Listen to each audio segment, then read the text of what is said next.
नमस्कार दोस्तों, मैं एक फुरकान एक बार फिर से आपके पास आया हूँ एक नए मुद्दे को लेकर, नए टॉपिक को लेकर। चलिए आज बात करते हैं आज के टॉपिक के बारे में। टॉपिक में बात करने से पहले मैं बात करता हूँ, क्या आपने कभी सोचा है एक ब्रांड किस तरीके से अपना निर्णय लेता है? क्या आपने कभी सोचा है कि एक ब्रांड किस तरीके से अपनी स्ट्रेटजी को डेवलप करता है? क्या आपने सोचा है कि टाटा ने किस तरीके से अपनी स्ट्रेटजी को डेवलप किया होगा? क्या आपने कभी सोचा है कि वो डिसीजन मेकिंग कैसे लेते हैं? क्या आपने सोचा है कि रिलायंस की स्ट्रेटजी क्या होती है? क्या सोचा है आपने इन सब बातों के बारे में? बिल्कुल सोचा होगा। फिर भी मैं बताना चाहूँगा कि ये स्ट्रेटजी मैनेजमेंट का एक पार्ट होती है। इन्हें 4 वर्डों पर डिपेंड करती है स्ट्रेटजी डेवलप करने पे। वो 4 वर्ड क्या होते हैं? स्वॉट। स्वॉट क्या होता है? SWOT।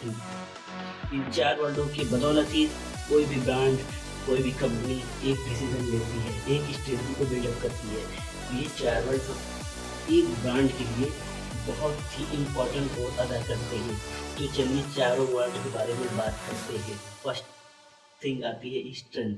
स्ट्रेंथ मतलब क्या है? स्ट्रेंथ एक ब्रांड की स्ट्रेंथ क्या है, उसके अंदर की खासियत क्या है, उसकी अंदर की ताकत क्या है। वो ब्रांड अपने आप में ख़ास होता है। हर कोई ब्रांड अपने आप में ख़ास होता है। जो उसको ब्रांड बनाता है वो उसकी स्ट्रेंथ होती है। नाइक है, पुमा है, तनिष्क है या टाटा है, रिलायंस है, इन सारे ब्रांडों में एक खासियत है जो कि उसकी स्ट्रेंथ है, उसकी ब्रांड बनाती है। दूसरी चीज़ें आती हैं, दूसरा वर्ड आता है वीकनेस। WSWOT। मैंने बात की थी SWOT। फर्स्ट हो गया स्ट्रेंथ, दूसरा आया W मीन्स वीकनेस। वीकनेस अगर स्ट्रेंथ है तो वीकनेस तो होगी ही, उतार है तो चढ़ाव तो होगा ही। तो वीकनेस हर कुछ तो संपूर्ण होता नहीं अपने आप में, कहीं ना कहीं कुछ ना कुछ कमियां होती हैं। तो उस कमियों को भी एनालिसिस किया जाता है, इस वीकनेस को भी तलाश की जाती है, तो उस वीकनेस को नोट डाउन किया जाता है। तो वीकनेस हो गया। तीसरी चीज़ आती है SWOT।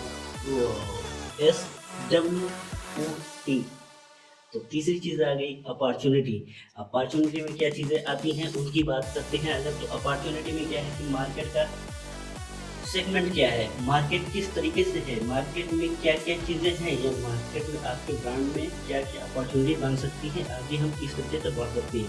तो ये सारी चीज़ें आती हैं, सारी चीज़ें आती हैं किसमें? अपॉर्चुनिटी में। अपॉर्चुनिटी एक अवसर देती है आपको, अवसर ही है जो कि एक तलाश करती है कि ये किस चीज़ों में हम ये बढ़ सकते हैं, इन चीज़ें हमारी खासियत को बढ़ा सकती हैं। चौथी चीज़ आती है थ्रेड। थ्रेड क्या होता है? मार्केट के कंपटीशन, जो खतरे होते हैं जो हमें हो सकते हैं, जिससे हमारे डर होता है, तो उन सी चीज़ों को भी एनालिसिस करते हैं। ये 4 चीज़ें इंपॉर्टेंट रोल अदा करती है किसी भी ब्रांड को एक ब्रांड बनाने में और एक स्ट्रेटजी को डेवलप करने में। तो याद रखिएगा, हमेशा कभी भी एक अपना बिजनेस सेटअप करिए या अपने ब्रांड को बनाइए तो ये 4 चीज़ों पर जरूर फोकस करिए। स्वॉट एनालिसिस अपने जीवन में भी आप कर सकते हैं। स्वॉट एनालिसिस, स्ट्रेंथ को परखिए, वीकनेस को देखिए, अपॉर्चुनिटी की तलाश करिए और थ्रेट से भाग जाइए। ये सारी चीज़ों पे डिस्कस करते हुए चलिए मुझे इजाज़त दीजिए। मैं फुरकान एक बार फिर से आपके पास आऊँगा एक नए मुद्दे को लेकर, एक नए टॉपिक को लेकर। तब तक के लिए मुझे इजाज़त दीजिए और याद रखिएगा इस चैनल को सब्सक्राइब और लाइक करना मत भूलिएगा। साथ में कमेंट भी करिएगा अगर आपके अंदर कुछ जिज्ञासाएँ हों, कुछ जानना चाहते हो। शॉर्ट